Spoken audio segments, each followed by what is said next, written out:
ಟ್ರೆಂಡಿಂಗಲ್ಲಿರೋದು ಅಂತಂದರೆ digital arrest. Actually digital arrest ಅನ್ನುವಂತಹದ್ದು ತುಂಬ ಜನರಿಗೆ ಮಾಹಿತಿ ಇಲ್ಲ. ಅದು ಹೇಗಾಗುತ್ತೆ, ಯಾಕಾಗುತ್ತೆ, ಯಾವ ಕಾರಣಕ್ಕಾಗುತ್ತೆ, ಇದರಿಂದ ಡಿಜಿಟಲ್ ಅರೆಸ್ಟಿಂದ ಹೇಗೆ ಹೊರಗೆ ಬರ್ಬೋದು?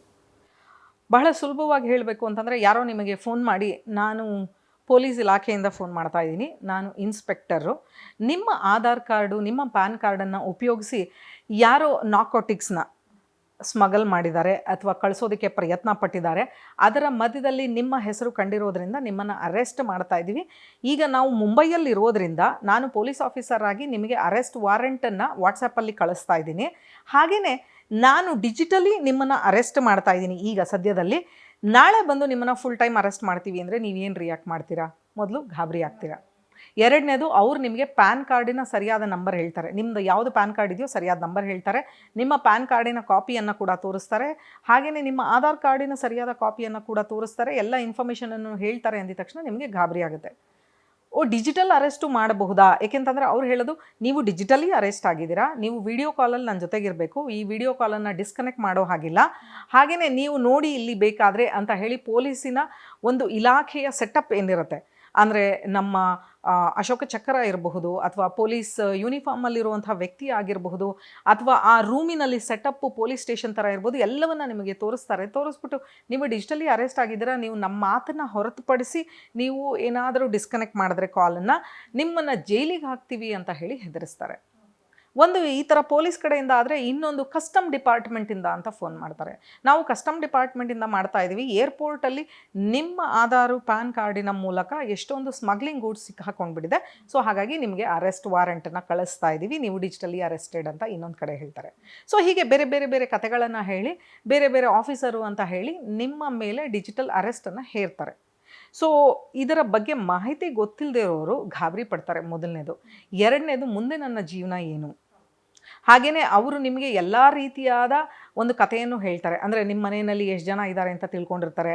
ಬಹುಶಃ ನೀವು ನಿಮ್ಮ ಯಜಮಾನರು ಮಕ್ಕಳು ಇದ್ದಾಗ ಅವ್ರು ಹೇಳ್ತಾರೆ, ನಿಮ್ಮ ಯಜಮಾನರಿಗೆ, ಹುಡುಗಿಯಾಗಿ ನಿಮ್ಮ ಯಜಮಾನರಿಗೆ ಈ ವಿಷಯ ಗೊತ್ತಾದರೆ ನಿಮ್ಮ ಅತ್ತೆ ಮನೆಯಿಂದ ಈಚೆ ಹಾಕ್ತಾರೆ ನಿಮ್ಮನ್ನು, ನಿಮ್ಮ ಮಕ್ಕಳ ಎದುರುಗಡೆಗೇ ಬಂದು ಪೊಲೀಸವರು ನಿಮ್ಮನ್ನು ಅರೆಸ್ಟ್ ಮಾಡ್ಕೊಂಡು ಎಳ್ಕೊಂಡು ಹೋಗ್ತಾರೆ, ಹೀಗೆಲ್ಲ ಹರಾಜ್ ಮಾಡೋದಕ್ಕೆ ಶುರು ಮಾಡ್ತಾರೆ.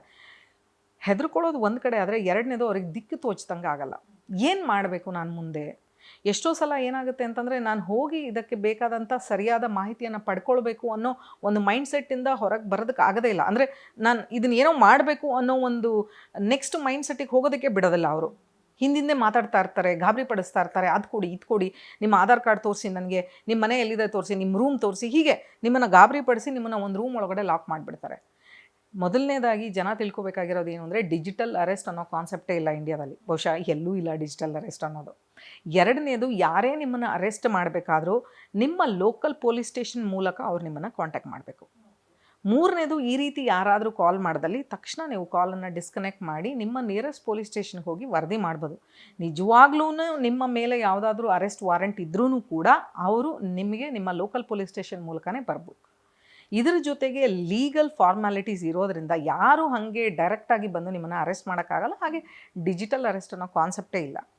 ಇದ್ರ ಬಗ್ಗೆ ಮನೆಯಲ್ಲಿ ವಯಸ್ಸಾದವ್ರಿಗೆ ಮನೆಯ ಮಕ್ಕಳು ಹೇಳ್ಕೊಡ್ಬೇಕು.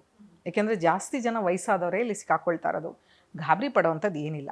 ಫೋನ್ ಡಿಸ್ಕನೆಕ್ಟ್ ಮಾಡ್ಬೋದು. ಎಷ್ಟೋ ಜನ, ಮೇಡಮ್ ಫೋನ್ ಡಿಸ್ಕನೆಕ್ಟ್ ಮಾಡಿಬಿಟ್ರೆ ನನ್ನ ಗತಿ ಏನು, ನನ್ನ ಮಕ್ಕಳನ್ನ ಹೇಳ್ಕೊಂಡು ಹೋಗ್ಬಿಟ್ರೆ, ನನ್ನ ಸೊಸೆನ ಹೇಳ್ಕೊಂಡು ಹೋಗ್ಬಿಟ್ರೆ, ನಮ್ಮ ಯಜಮಾನ್ರಿಗೆ ಏನಾರು ಮಾಡಿಬಿಟ್ರೆ, ಈ ಥರ ರೀತಿ ಗಾಬರಿ ಪಡ್ತಾರೆ. ಆ ರೀತಿ ಏನೂ ಮಾಡೋದಕ್ಕೆ ಸಾಧ್ಯ ಇಲ್ಲ. ಸೊ ಹಾಗಾಗಿ ಗಾಬರಿ ಪಡೋ ನೆಸೆಸಿಟಿ ಇಲ್ಲ.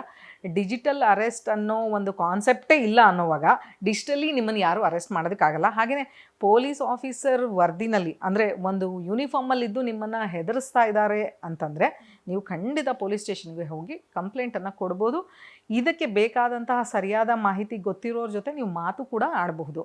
ಸೊ ಮೊದಲು ಮಾಡಬೇಕಾಗಿರೋದು ಏನಂದರೆ, ಖಂಡಿತವಾಗ್ಲೂ ಫೋನನ್ನು ಸ್ವಿಚ್ ಆಫ್ ಮಾಡಿ. That's okay, all good. ಅದು ತಲೆನೇ ಕೆಡಿಸ್ಕೋಬೇಕಾಗಿಲ್ಲ. ಆ್ಯಕ್ಚುಲಿ ಎಲ್ಲರೂ ಭಯ ಪಡೋದು, ಫೋನನ್ನು ನಾವೇನಾದರೂ ಆಫ್ ಮಾಡಿಬಿಟ್ರೆ ಅದು ಇನ್ನೊರು ಸಮಸ್ಯೆ ಆಗುತ್ತೆ ಅನ್ನೋದು. ನೀವು ಆಗ್ಲೇ ಹೇಳಿದ್ರಿ ಮಾತಾಡ್ತಾ, ಫ್ಯಾಮಿಲಿಗೆ ಗೊತ್ತಾಗುತ್ತೆ ಅಂತ. ಆ ರೀತಿ ಜಾಸ್ತಿ ಭಯ ಪಡೋದಲ್ಲ ಸದ್ಯಕ್ಕೆ ಜನರು. ಏಕೆಂದರೆ ಇದನ್ನೇ ಹಿಡ್ಕೊಂಡು ಲೋನ್ ಆ್ಯಪ್ನಲ್ಲಿ ಮಾಡಿದ್ರು. ಸಾಕಷ್ಟು ಈಗಲೂ ನಡೀತಾ ಇದೆ. ಲೋನ್ ಆ್ಯಪ್ನಲ್ಲಿ ಏನು ಅಂತಂದರೆ, ನಿಮ್ಮ ಪೂರ್ವಾಪರ ತಿಳ್ಕೊಳ್ದೇಲೆ ಬರೀ ನಿಮ್ಮ ಪ್ಯಾನ್ ಕಾರ್ಡು ಆಧಾರ್ ಕಾರ್ಡ್ ತೊಗೊಂಡು ನಿಮಗೆ 15,000 40,000 ಲೋನ್ ಕೊಟ್ಬಿಡ್ತಾರೆ. ಲೋನ್ ಕೊಡಬೇಕಾದ್ರೆ ಅವ್ರು ಹೇಳೋದು, ನಿಮಗೊಂದು ಆ್ಯಪನ್ನು ಡೌನ್ಲೋಡ್ ಮಾಡ್ಕೊಳ್ಳಿ ಅಂತಾರೆ.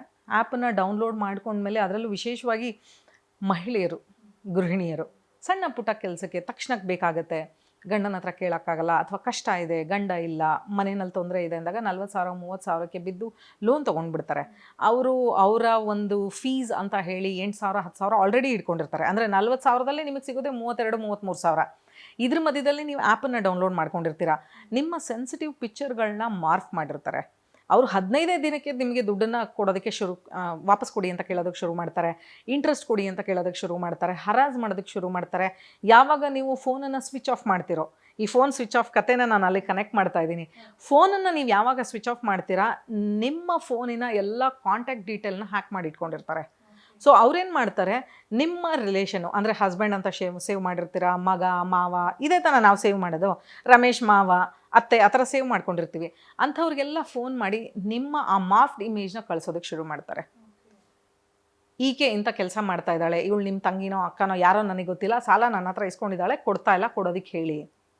ಸೊ ಅವರಲ್ಲಿ ಗಾಬರಿ ಆಗ್ತಾರೆ. ಏನು ಈ ಥರ ಕೆಟ್ಟ ಪಿಕ್ಚರ್ನ ಕಳಿಸ್ತಾ ಇದ್ದಾರೆ, ಇವಳು ಏನು ಮಾಡ್ಕೊಂಡಿದ್ದಾಳೋ ಅಂತ ಹೇಳಿ ಇವ್ರ ಹತ್ರ ಹೇಳಬೇಕೋ ಬೇಡವೋ ಅಂತ ಅಲ್ಲಿ ಮನಸ್ತಾಪನೂ ಶುರುವಾಗಿರುತ್ತೆ. ಮತ್ತು ಆ ರೀತಿಯಾದ ಇಮೇಜ್ನ ಎಲ್ಲರಿಗೂ ಕಳಿಸೋದಕ್ಕೆ ಶುರು ಮಾಡ್ತಾರೆ. ಯಾರ್ಯಾರಿಗೆ ಇಮೇಜ್ ಹೋಗಿರುತ್ತೋ ಆ ಇಮೇಜನ್ನು ಡೌನ್ಲೋಡ್ ಮಾಡಿದ ತಕ್ಷಣ ಅವ್ರ ಫೋನು ಹ್ಯಾಕ್ ಆಗುತ್ತೆ ಅಲ್ಲಿ. ಸೊ ಇದು ಚೈನ್. ಅದು ಅವ್ರ ಫೋನ್ ಹ್ಯಾಕ್ ಆಗಿದ ತಕ್ಷಣ ಅವರಲ್ಲಿರೋ ಕಾಂಟ್ಯಾಕ್ಟ್ ನಂಬರ್ನ ತೊಗೊಂಡು ಅವರು ಮತ್ತೆ ತಿರ್ಗಾ ಆ ರಿಲೇಷನ್ನಲ್ಲಿರೋರಿಗೆ ಫೋನ್ ಮಾಡ್ತಾರೆ. ಯಜಮಾನ್ರಿಗೋ ಗಂಡನಿಗೋ ಮಾವನಿಗೋ ಫೋನ್ ಮಾಡಿ ದುಡ್ಡು ಇಸ್ಕೊಂಡಿದ್ದಾಳೆ ಕೊಡ್ತಾ ಇಲ್ಲ, ಅಥವಾ ದುಡ್ಡು ಇಸ್ಕೊಂಡಿದ್ದಾನೆ ಕೊಡ್ತಾ ಇಲ್ಲ, ಗಂಡಸರೇ ಆದರೂ ಬಿಡೋದಿಲ್ಲ. ಸೊ ಹಾಗಾಗಿ ಫೋನ್ ಸ್ವಿಚ್ ಆಫ್ ಆದಾಗ ಆಗೋ ಸ್ಟೋರಿಗಳನ್ನ ಈ ರೀತಿಯಾಗಿ ಅವರು ಕನ್ವರ್ಟ್ ಮಾಡೋದಕ್ಕೆ ಶುರು ಮಾಡಿದ್ದಾರೆ. ಸೊ ಹೀಗಿರುವಾಗ ನೀವು ಮಾಡಬೇಕಾಗಿರೋದು ಮೊದಲನೇದು, ಬೇಡದೇ ಇರುವಂಥ ಆ್ಯಪ್ಗಳನ್ನ ಡೌನ್ಲೋಡ್ ಮಾಡ್ಕೊಳ್ಬಿಡಿ. ಲೋನ್ ಯಾರೂ ಸುಮ್ಮನೆ ಕೊಡಲ್ಲ. ಇದು ಯಾವುದು ಗೌರ್ಮೆಂಟ್ ಅಪ್ರೂವ್ಡ್ ಲೋನ್ ಕೊಡುವಂತಹ ಸಂಸ್ಥೆಗಳು ಅಲ್ಲ. ಏಕೆಂದರೆ ಇದ್ರ ಮೇಲೆ ನೀವು ಕೇಸ್ ರಿಜಿಸ್ಟರ್ ಮಾಡ್ತೀರಾ ಇವತ್ತು ಅಂತ ಅಂದ್ಕೊಂಡ್ರೆ ಯಾರ ಮೇಲೆ ರಿಜಿಸ್ಟರ್ ಮಾಡ್ತೀರಾ? ಆ್ಯಪ್ ಯಾರು ಡೆವಲಪ್ ಮಾಡಿದ್ರು, ಆಫೀಸ್ ಎಲ್ಲಿದೆ, ಸರಿಯಾದ ಮಾಹಿತಿ ಇಲ್ಲ. So case register ಮಾಡೋದಕ್ಕಾಗಲ್ಲ.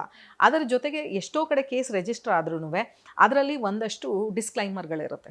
ಅಂದರೆ ಅದರಲ್ಲಿ ಬರೆದಿರ್ತಾರೆ, ನಿಮ್ಮ ಇಮೇಜ್ಗಳನ್ನ ತೊಗೋತೀವಿ, ಕಾಂಟ್ಯಾಕ್ಟ್ ಇನ್ಫಾರ್ಮೇಷನ್ನ ತೊಗೊಳ್ತೀವಿ ಅಂತ. ಅದಕ್ಕೆ ಓಕೆ ಅಂತ ನೀವೇ ಹೋಗ್ಬಿಟ್ಟಿರ್ತೀರ. ಸೊ ಹೀಗಾಗಿ ಈ ಕಡೆ ಡಿಜಿಟಲ್ ಅರೆಸ್ಟು, ಲೋನ್ ಆ್ಯಪ್ಗಳು ಇದು ಒಂದು ಕಡೆ ಆದರೆ, ಸಾಕಷ್ಟು ಬೇರೆ ಬೇರೆ ರೀತಿಯಾದ ಸೈಬರ್ ಅಪರಾಧಗಳು ದಿನದಿಂದ